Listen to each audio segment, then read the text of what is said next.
I'm Sierra, the founder of Good Juju. Welcome to Mindful Business Podcast, weekly discussions about mindfulness, entrepreneurship, and Web3. This live Twitter space is about an hour long. It is recorded and uploaded to YouTube, where it can be played back anytime. You can click the link in our bio to subscribe to our YouTube, where you can find previous episodes about moon rituals, mindfulness, yoga, and more. This is episode 31, Freelance and Contract Work for Beginners. I am joined by my lovely co-host, Abby, the creator of Elevate, as usual. How you doing, Abby? I'm doing great, Sarah. It's good to hear your voice. I love how after 31 episodes, you've got this like down to a science, the intro. I think it's amazing. I'm doing great today. I'm so excited to sit down yet again and talk about something that I both know we both have had our own journeys with, but as always, we have, kind of our own unique experiences and takes. So I'm really geared up for this conversation. How are you doing today? I'm doing well. It was a chilly day here, so I kind of just bundled up and stayed inside. So this intro has been a work in progress. It's definitely in its best form yet, and hopefully it just gets even better. Today's topic is really near and dear to my heart. Um, I've been an entrepreneur since 2016. I started my first business 7 years ago, and it was a consulting LLC. I shouldn't say it was. It still exists, and I use it whenever I do contract or a freelance gig comes up. Some contracts have even transformed into dream jobs for me. And people always ask me how I got started, how I was able to find clientele, especially as a young woman of color. So today we're going to dive into that. We're going to talk all about freelance and contract work, why people choose to do freelance work, um, how you can do it the right way, tips, tricks as it relates to like networking and referrals, and even hiring freelancers if you're a small business owner. So this is going to be a good discussion. I personally love doing freelance work. I love the flexibility. I love the autonomy. I love the feeling of being my own boss. I love the ability to have direct control over how much I'm earning. And of course, the ability to become a subject matter expert in a specific chosen area, really kind of drilling down in something specific. With my background, which is CPG product development and e-commerce, I've been able to offer development and digital marketing consulting services across e-commerce, cosmetics, food, pet, cannabis, and it's been really incredible. And I want to mention a lot of people will freelance on the side while maintaining a full-time job. And this is something I've done for many years as well. So don't feel like we're going to talk about a lot today, but don't feel like trying out independent contracting means you need to be 100% self-employed or self-sufficient, and know that you can freelance in almost any industry. I'm sure Abby knows a lot about, freelance massage and yoga teaching. But Abby, you tell me a bit about, why freelance or contract work might have resonated for you, both as the person doing the work and as the person looking for the service. I love this conversation, and I think that's part of what brought us together, right? That's kind of the background behind mindful business, which I think what was it, our first episode or one of the first that we really talked about our Web2 experiences as entrepreneurs. And I can remember as early as sixth grade thinking about having my own whatever it was going to be. It was going to be something of my own. I think I've always had that entrepreneurial spirit in me.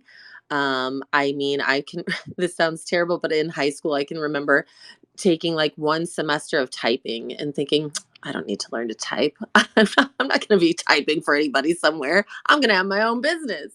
And so, at massage therapy school, I kind of fell into that. I had been working actually for a corporate situation. I worked for Enterprise Rent a Car. I don't even know if you could imagine me in like a suit. I wore a suit, but it was also in the St. Louis group. And so we would also have to like tow cars. So I'd be in heels and a suit, and I'd have to like go and pick up a car from one location and tow it with a truck and a little trailer by myself to another location. I digress. I had had that experience, and it didn't take me long to realize I was just not cut out for corporate. It was fun. It was fun to try on for a little while. But my stepmom actually was like, "You should go to massage therapy school." And so when I did, they talked a lot about going into your own business as a massage therapist, starting your own business, being an entrepreneur. That was part of the training process was, figuring out how to do a business plan and marketing on a small scale anyway. And it just really resonated with everything I had wanted to do. Like I wrote a paper in high school about running a bed and breakfast, what I was, anyway. So yeah, it's just always been in my blood. And in the past 23 years of working as an adult or longer, it's been freelance work or independent contractor work or owning my own business on some level, 99% of the time. So, and yeah, as far as hiring independent contractors, the nice thing is, as you said, there's flexibility. People can work for a variety of, as far as like most of my background is going to be massage therapy or yoga instructors or fitness and facilitators. If I hire you as an employee, then you're only going to work for me, and then you got to wear the clothes I say, things like that. Being an independent contractor, I can't tell you what to wear, and you can go and work anywhere you want to, and you're not limited to one person's anything. You're your own small business. So it gives you that freedom and flexibility, and that's really always been the appeal to me on both sides of that fence.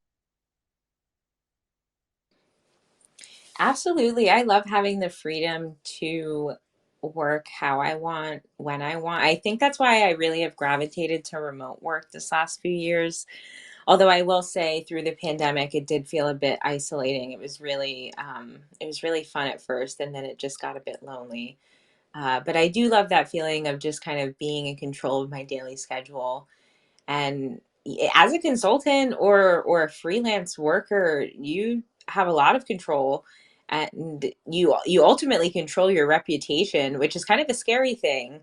It puts you in a predicament where you have to be a self-starter and you have to be accountable. So I would encourage you to definitely think about what experiences make you qualified to offer a service before deciding to offer one. But be confident in your abilities, because when people seek you out for something, there's a reason they're coming to you. Um, Definitely think, I love that you mentioned that your training had you think through a business plan and marketing. That's incredible. Thinking through a business plan, even for freelance work and doing contracting, is never a bad idea. If necessary, people will go as far as forming an LLC, making a business bank account, but at a minimum, just, keep track of those expenses and earnings so that you can write things off wherever possible. Making a website so you can market your services. I mean, it really just depends how far you want to take it. Treat your consulting service like a small business, because ultimately it is. And I think you mentioned this, checking to see if you need insurance, and providing, or if you need to provide a liability waiver. If you're considering leading a fitness class, this could be necessary to limit liability if a client has an injury. Something that I actually learned the hard way was being mindful of taxes. Um, Here in the United States, if you're working a full time job with somebody and they're withholding taxes on your behalf for both your state and the federal government, it's called a W 2 job. And you don't have to worry about taxes being withheld. You can mark how many dependents and your marital status, and they'll kind of do everything for you. As a contractor or an independent employee, typically you make an invoice and you send it to someone and they pay it, and their taxes are not withheld. You have to report those earnings if they're over a certain threshold to our tax collecting service, the IRS, and you will have to pay a self employment tax on them. And you are responsible for reporting the amount and for making the payment. And I think it was 2020. I did consulting work that entire year. I didn't do any W-2 work, so I had no taxes withheld. And I was a very silly girl, and I did not set aside I did not set aside money for taxes. I was working a long contract and I was getting paid lump sums every month. And instead of being a smart girl and thinking, okay, I should put aside like at least 20% of this for like taxes, I didn't do that. And then at the end of the year, I went and I did my taxes, and my accountant was like, "Girl, you didn't pay any quarterly estimated taxes. You owe like $15,000." And that was a really painful learning experience. And it was something where I could have avoided that had I just made the payments on a monthly or quarterly basis and estimated them, which is very easy based on the earnings you're making. So I'm sharing this painful learning because sometimes you do learn better the hard way. But hopefully you can learn from someone else's mistakes and avoid making that mistake. So if you are doing contract work, or if you're doing freelance work, or if you have a small business, be mindful of your state and country's tax requirements so that you don't end up in a situation where you owe back taxes or have to arrange some type of absurd payment plan to coordinate paying the money that's owed. Did you ever have an experience like that, Abby? I've definitely had experiences where I've had to learn the hard way in many paths in my career and honestly in every path of my life. I will say I've been very fortunate when I opened the studio when we opened Indigo in the very early days in 2006. A very good friend of ours to this day is still our accountant, as we as we continue to figure out all of our business stuff that we're still trying to work through. He's still our accountant and dear friend, and really helped us figure that exact thing out that you were just talking about, doing those quarterly taxes, and really having us be conservative with that, like, overestimating, like put 30% aside, of what you think you're going to pay yourself as income, for example, or what you're going to claim as income, or all those things. And as you said, receipts and just keeping track of your expenses. I, on my own, would never have. I suck alone at doing those things. So it's been really helpful to have over the years an accountant that helped us do those things and give us that guidance. But there, I would say the things I made the most mistakes on early on, especially, is like maybe probably on both sides of the fence, but more so as being someone hiring contractors, is, we when we're all like-minded people, some making assumptions that we all think the same and that we understand what we've discussed in the same way. I used to be extremely terrible about, really making sure we have things in writing. It always felt good enough on the very early days if we would vibe in a personal face-to-face interview and we discussed, the terms of what we were going to do. It felt comfortable back in the day to just, like, yeah, handshake and agree. But you learn over the years that, like, it's not even like, oh, anyone had any malintent on either side of that conversation or agreement.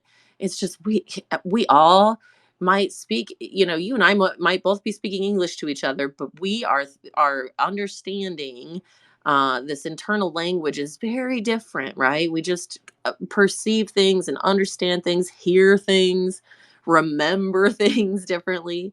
And so it doesn't have to be, it's good if it is. Sometimes you do, sometimes there are legal documents that need to be in place, but often it's as simple as an email, but somewhere that you have both really agreed upon the language and agreed upon, and triple checking that you feel like you've communicated well with each other.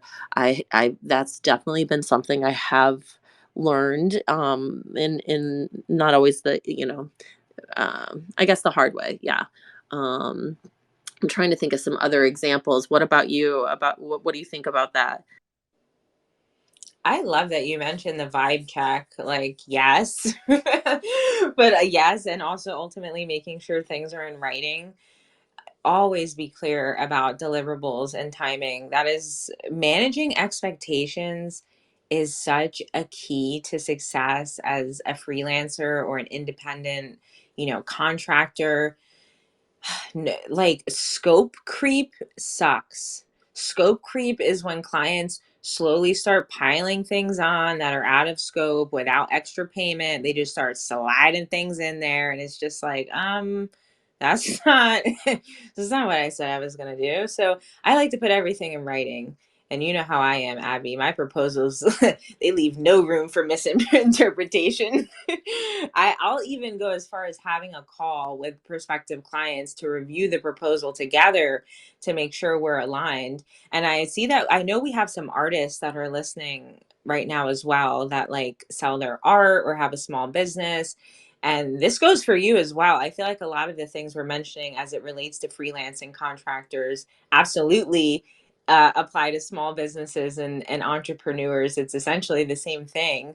But yeah, start. And one other thing too is I like to start with shorter commitments that are maybe priced weekly or hourly or deliverable based, and work my way up to like a bigger retainer or a bigger commitment. And always be clear about payment terms and methods. Like if you expect to get paid half up front, half at the end, all at the end, all at the beginning, buy a check, buy cash, buy a wire transfer, like these things seem like, oh, we'll figure it out when we get there. We'll figure it out when I'm done. Like, no, you figure that out before you even start. Oh, I see we have Jody requested. Let me get you up here, darling. How you doing, Jody? We're happy to have you.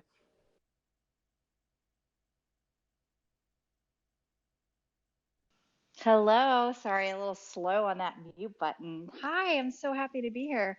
I'm enjoying this conversation, and as I enter into a little bit of freelance writing myself, it's perfect timing. So I just wanted to hop up and say thank you for this space. I've had some experiences learning lessons the hard way uh, in my life. And so definitely appreciate that the sharing about taxes and the language part too, because I am definitely one of those people that I'm like, yeah, I can help with that, or yeah, I can, do that. 20 years in the military kind of, you know, you get in that mode where you just do what's asked of you, and you're not thinking about contracts or payment, um, and scope creep is a big thing in my experience, in my job in the military, right? And it really is easy because it starts out, we all want to help each other, so it can start out as that, yeah, let me help you, and then before you know it, you know, you're doing things beyond, yeah, beyond what your expectations are, or what you're being um, uh, contracted or paid for. So definitely appreciate this conversation. I love you, ladies. I'm a big fan, so I just wanted to come up and say hi, and I appreciate your always allowing me to be involved in this conversation. Love you. Love you for coming up here and sharing that. I have to say, scope creep is a new term, phrase to me. The concept of what you're talking about certainly isn't. That's a tale as old as time, right? But to hear that term is new to me, and I love it. And we see this in the wellness industry. It's full of altruistic people who are nurturing people who are like, yeah, I can do that. Yeah, I can do that. Of course, and we feel good doing that, but we very quickly burn ourselves out. In fact, it's something I've tried to teach in yoga teacher training programs, is to give the heads up that, listen, you're going to come into this thing, running through the fields, like singing, the fields are like, right, with the sound of music, and wanting to take on everything and saying yes to everything, but you're going to burn yourself out. And I know we have an episode on burnout. So yeah, I love the scope creep and being aware that that happens, and understanding that that's really why such clear communication is so helpful, so that we don't burn ourselves out, and we don't end up, what is it, over promising, right? It's better to under promise, over deliver when we can, so we can save those reserves. So yeah, I love learning this new term, by the way, friends. Not only do you become burnt out, but you also become resentful. At least I do. I can't speak for everybody, but I will start to like kind of the bad juju starts flowing, and it just, you just become incapable as like showing up as your best self when you have that like underlying resentment and bad vibes. And that being said, that's why it's not only important to like find a situation and a contract and work that you're interested in, but you want it to be a good vibe, like, because ultimately it will kind of bounce back later as a referral. And every new client that I've worked with as a consultant has been a referral. I don't run ads. I don't go out seeking people. That I was connected by a former colleague or someone from an old job or a friend. And the quality of the work or service that you provide is what really leaves a lasting impression, and is what makes people want to share you with others. So be patient, be patient. Being a successful freelancer takes time. You need to get yourself out there. You need to build a reputation and build trust and build a track record that speaks for itself, not only in terms of the quality of output, but also, as I mentioned, the quality of connection. Sometimes I feel like sometimes I've had work experiences where things went really wrong, but because I managed the situation well or did my job well, everything still kind of worked out for me. And I say it like, and one example is like, I worked at this cannabis startup for like 8 months, and the company ended up going under and laying everyone off. But I got really tight with the marketing director there. And after the company kind of shut down, I was offered a contract to do consulting on another project following this, because we had a good rapport and he was familiar with my work and the quality of it, and it worked out. So it's like sometimes it'll feel like things are falling apart, but they're falling together. And when you're good at what you do, like the opportunities will kind of just find you. But you have to be confident, and you have to be willing to share your knowledge without imposter syndrome. And I want to talk to you about hiring freelancers, because as I've been on both sides. I've been the person providing the freelance contract work, and I've also been the small business owner looking for the freelancer or contractor to help me out. And one thing is, always have examples of your work. The most frustrating thing to me as a small business owner, just a business owner in general, is when someone approaches you saying they want to work with you and provide a service, and they have no examples of what it is or what it's going to do for you, or like how it's going to help or why it matters. So if you are a writer, have samples of your writing. If you're a musician, have pieces of music. Like, I hate when somebody is like, oh yeah, I'm a singer, and then they'll have one song for you to listen to. It's like, where? In your mind? In your dreams at night? Like, where? So it's like, have something to show people. Have a portfolio. Now with technology, you can have it digitally. I've seen some really impressive digital portfolios that people put together. But yeah, go ahead, Jody. Um, in the shower, come on. I have concerts like every night. I don't know. Like I'm a pop star in another reality. No, I'm just kidding. In all seriousness, I like what you said about having examples of your work. That's been one of the kind of barriers for me to get into freelance writing, because I enjoy creative writing so much that I can, like I can write what I'm assigned and I know that, but it is like to talk to someone and just say that, like, okay, how can you show me? So, I have my blog where I started kind of, it's almost like journaling, or I started documenting like my spiritual journey. But along the way, I have a couple posts where I quit like 5 ways to live a better life. That's not really what it was, but like what you would see on a more formal blog post,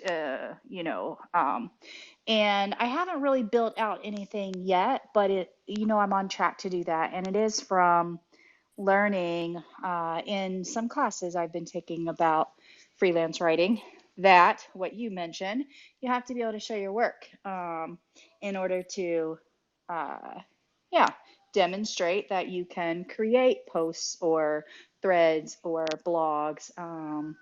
So I just want to add that that's very valuable and very valid, and something that I'm working through right as we speak.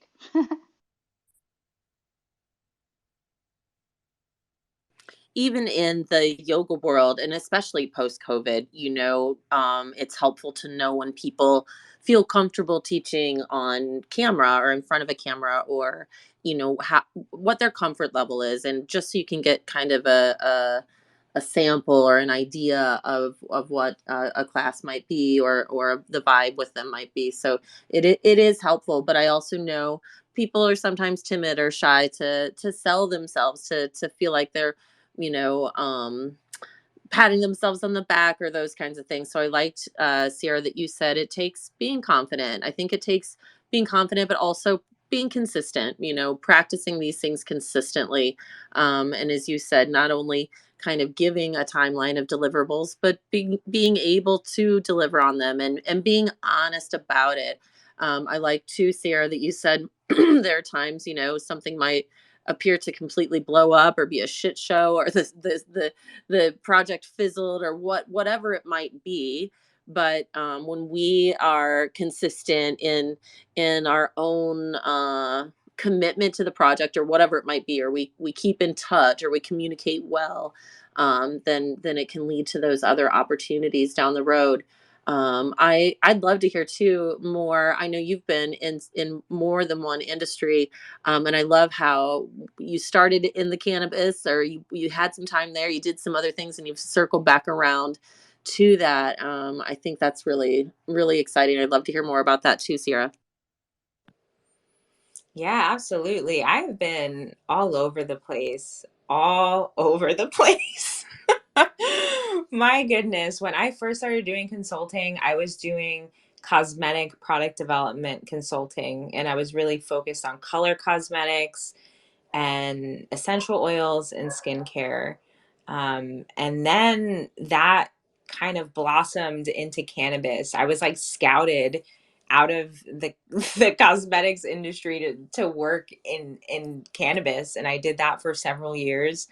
And then that opened doors into food and snacks and pet products. So pretty much anything you can find on a store and a shelf, I've probably developed some version of it at some point over these last like 8 years, which has been really incredible.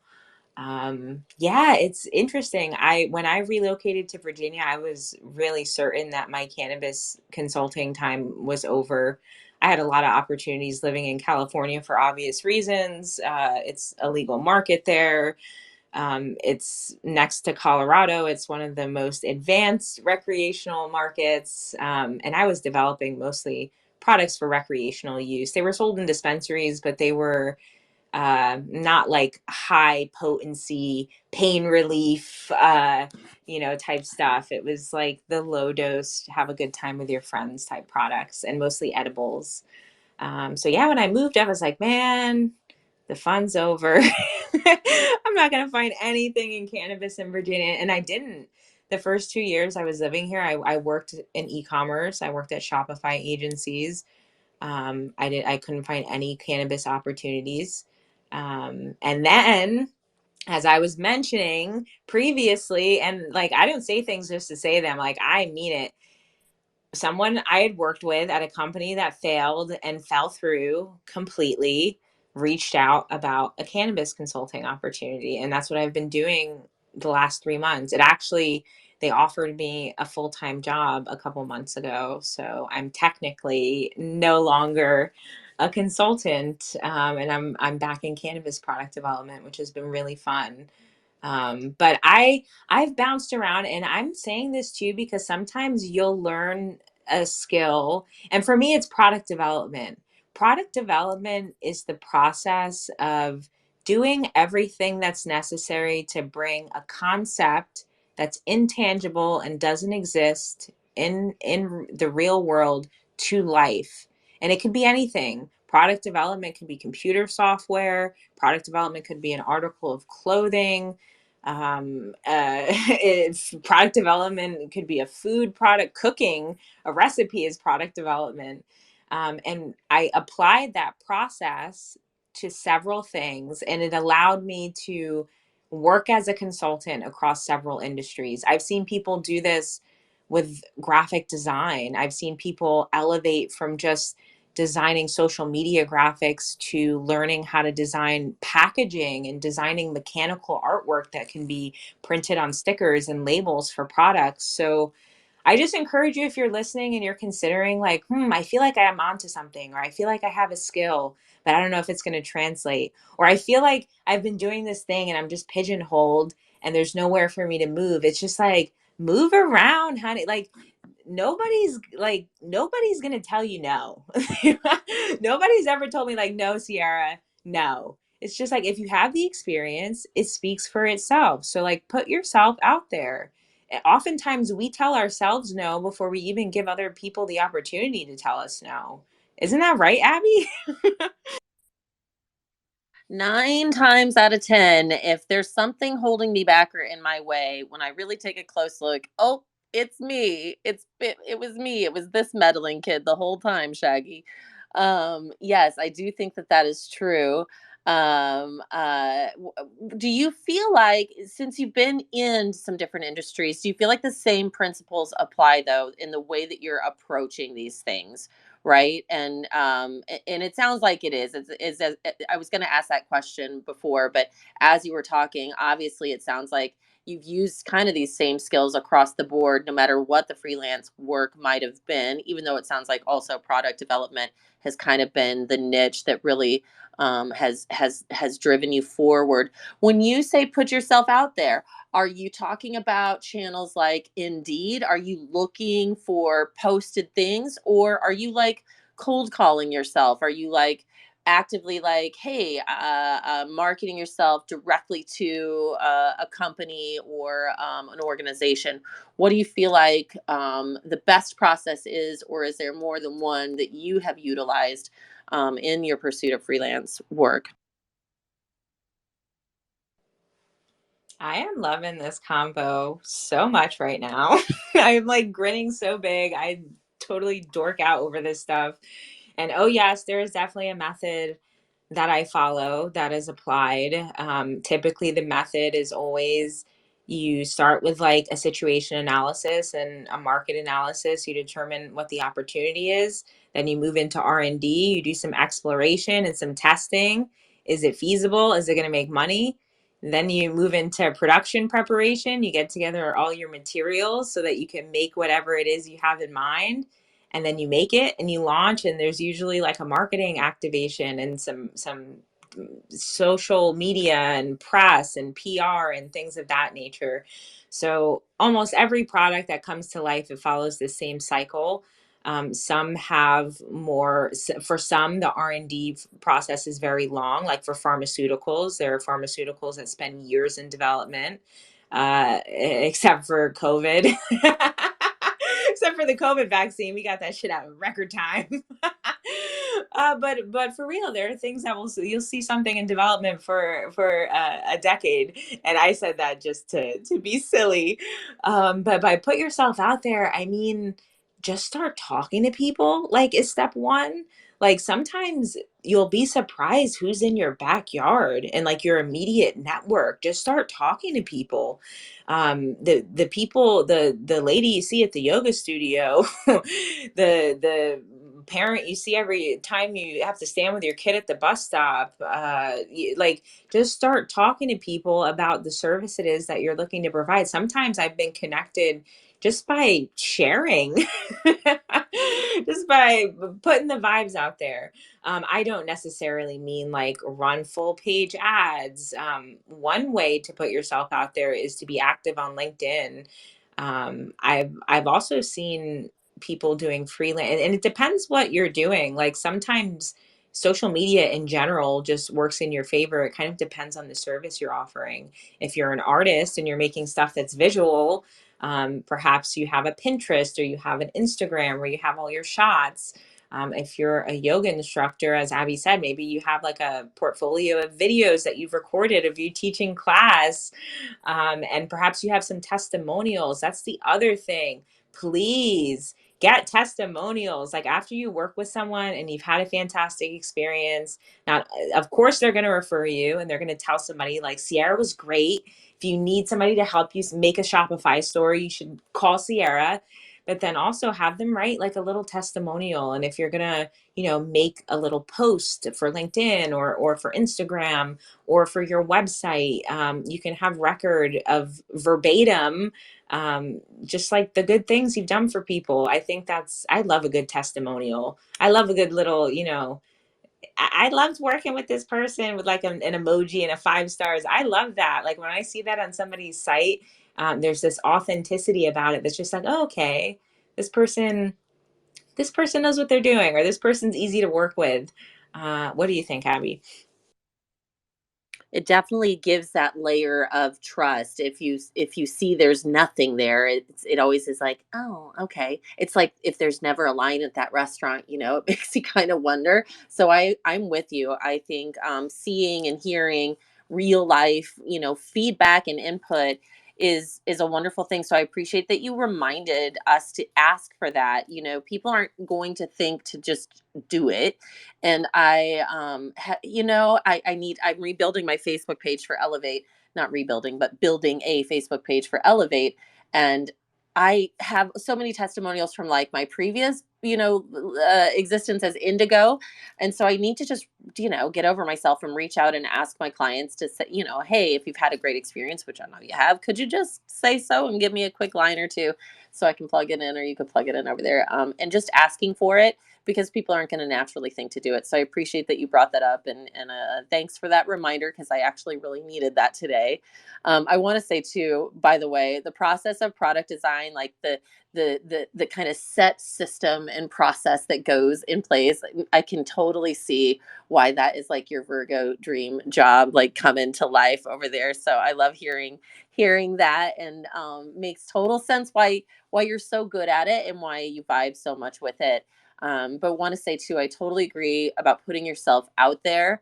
I personally suck at LinkedIn. I've done a little bit of it. I kind of suck at it. But what I tend to be better at is, and especially lately, I've been really trying to make a point to interact more locally. Like you said, you run into the person at class, and maybe you go to their class or their thing that they're hosting, and it might not be your thing, but it's a nice way of networking. You had talked before about networking and the importance of that.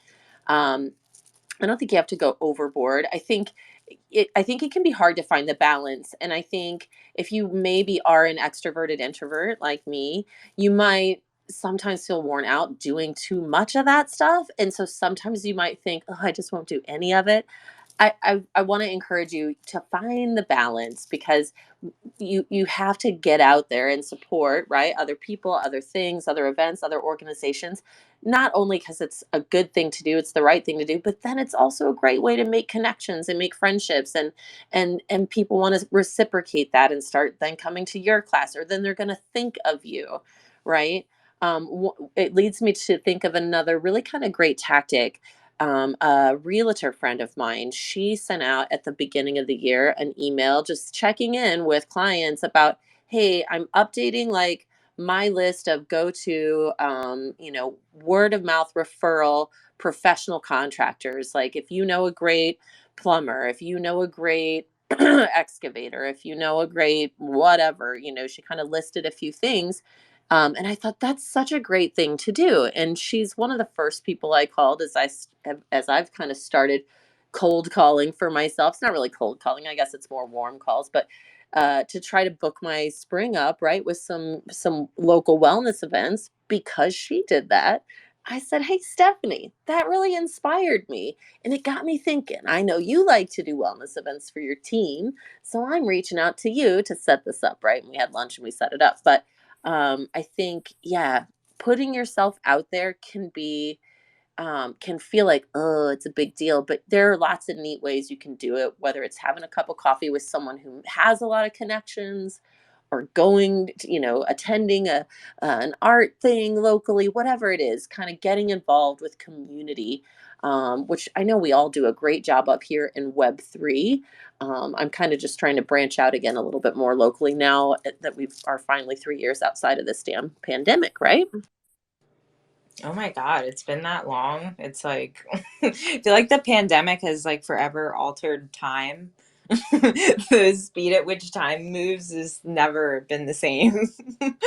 I love that your friend is collecting references. She's like making her own Angie's List slash Yelp.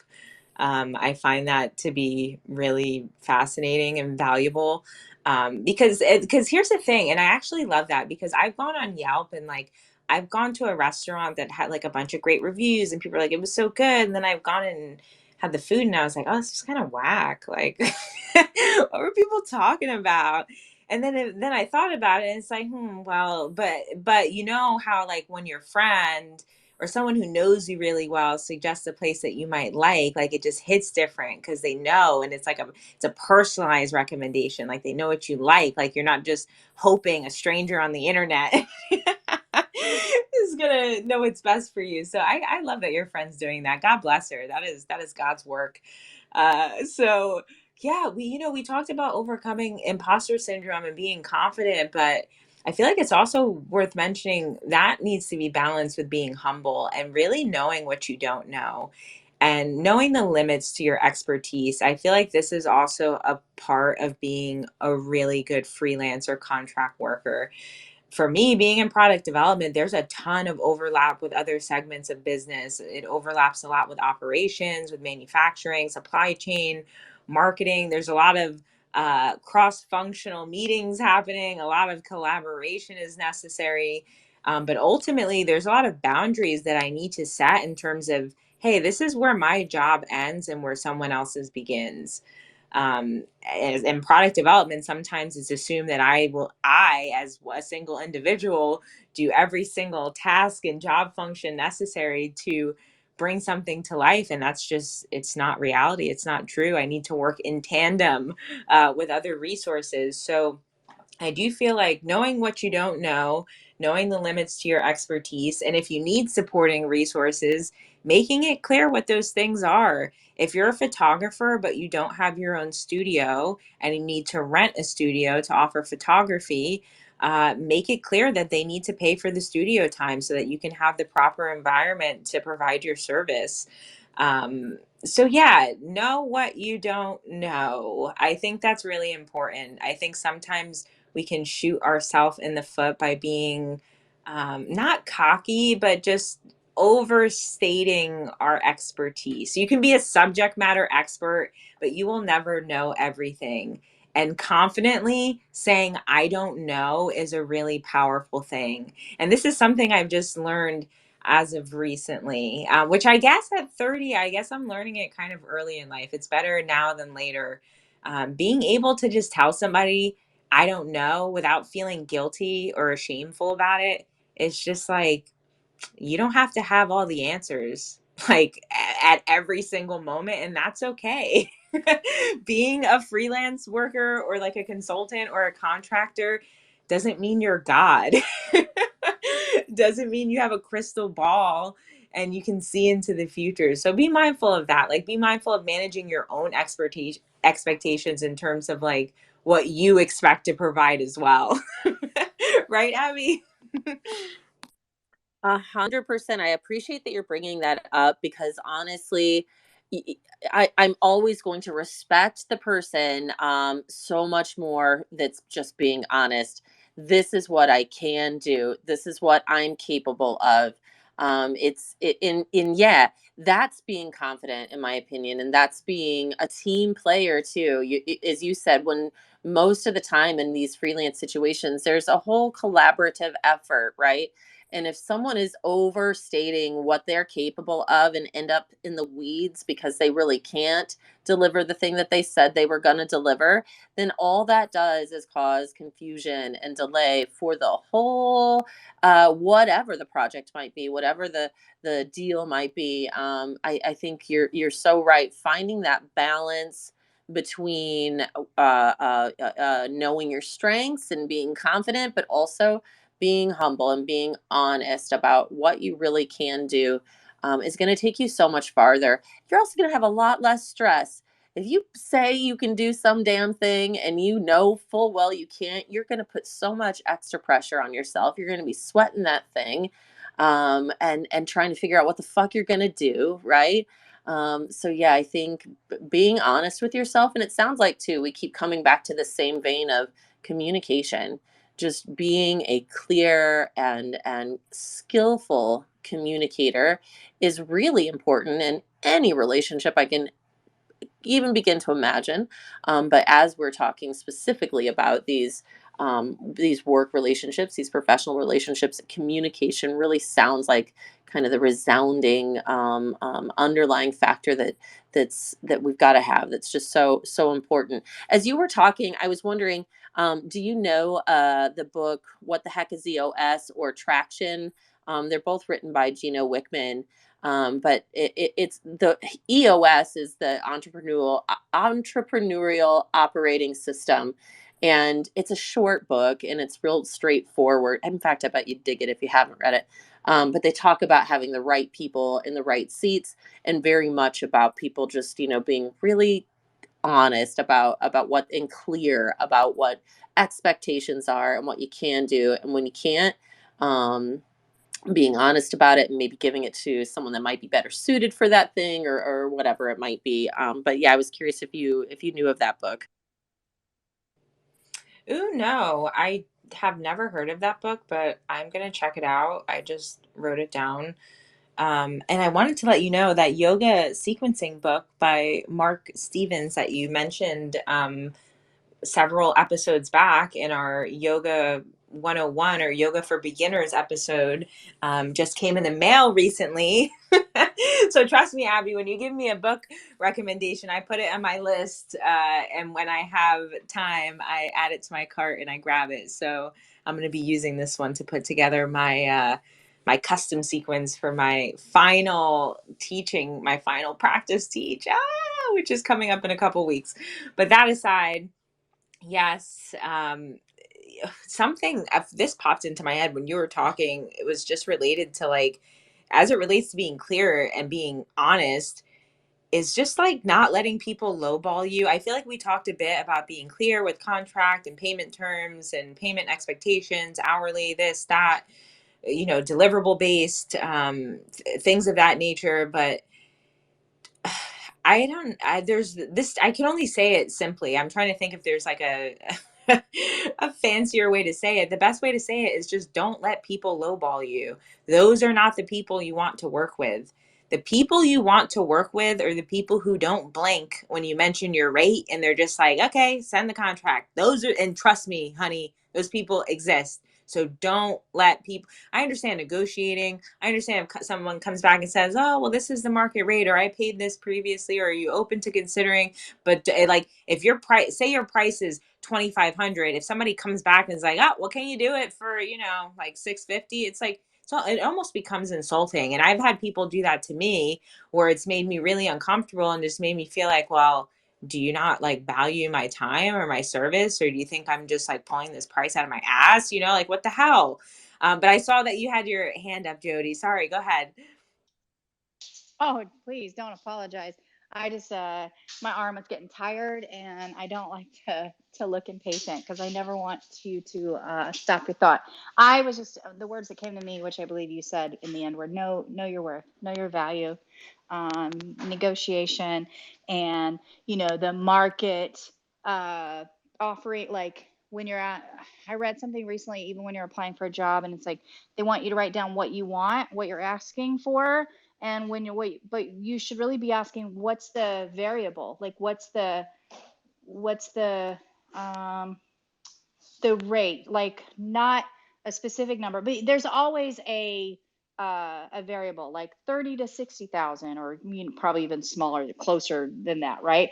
But when you're in an interview or when you're talking money, unless you know the number that you want to work for, then when you're asked what do you want to make, you say what is the position out, like allocate. I can't remember the terms. I wish I could because I feel um, vulnerable right now, but there's always a budget, right, for a position in maybe not a small business and freelance per se, but um, when you ask them, what window of funds do you have? And then if they say, 50 to 60, then you can be like, okay, well, I deserve 54 or I deserve 58.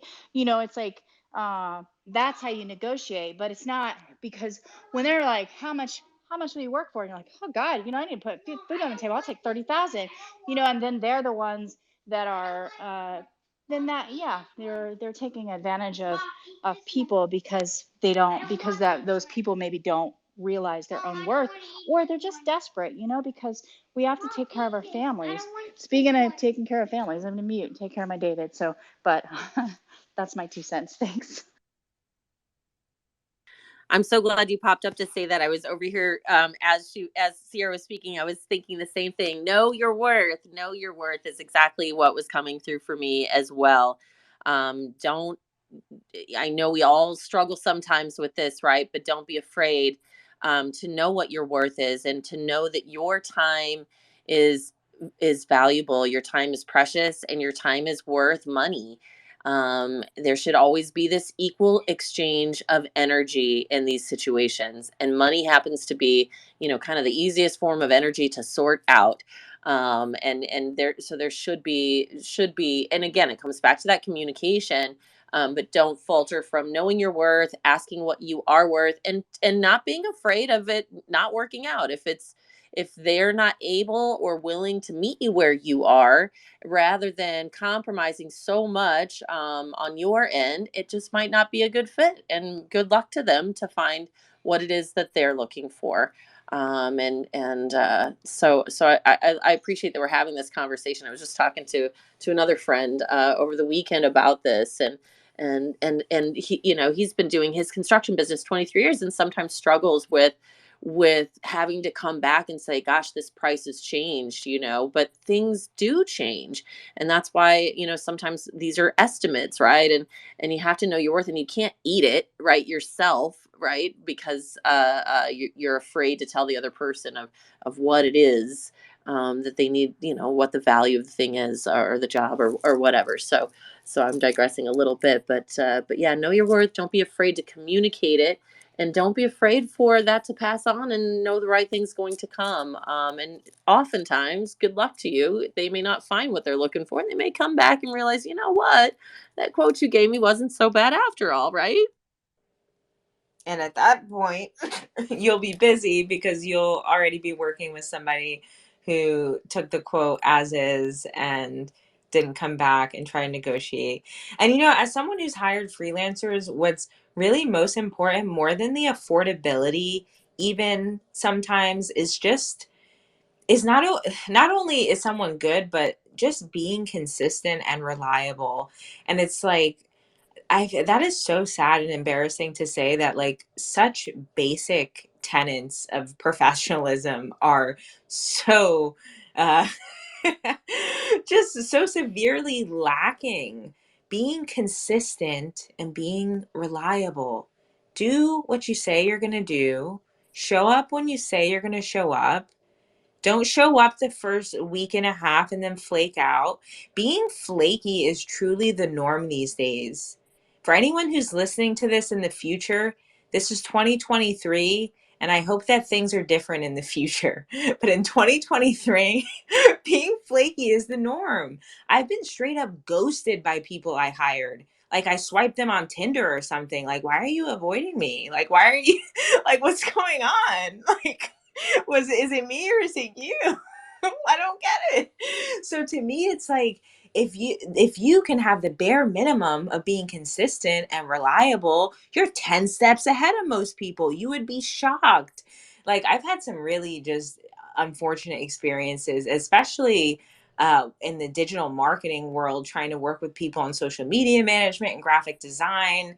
I've had some super flaky experiences that have just made it tough on me as a business owner. When you put trust and faith and money into someone or something and they kind of just leave you hanging, it's super frustrating. And as I said, it can also create resentment and just make you feel like, okay, well, and for me, this was the situation for a long time. Okay, well, nobody's reliable and everybody sucks, so I'm gonna do it myself and I'm gonna burn myself out. And then I'm just gonna be pissy all the time. Then I'm gonna be rageful and just not a pleasure to be around for anybody.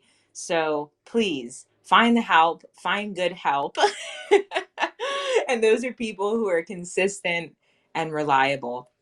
I'll pay more if I'm getting somebody who I know. Like, the thing too is just like, I don't want somebody who's really great sometimes. Like, you could be great all the time. That's better than being super califragilistic sometimes.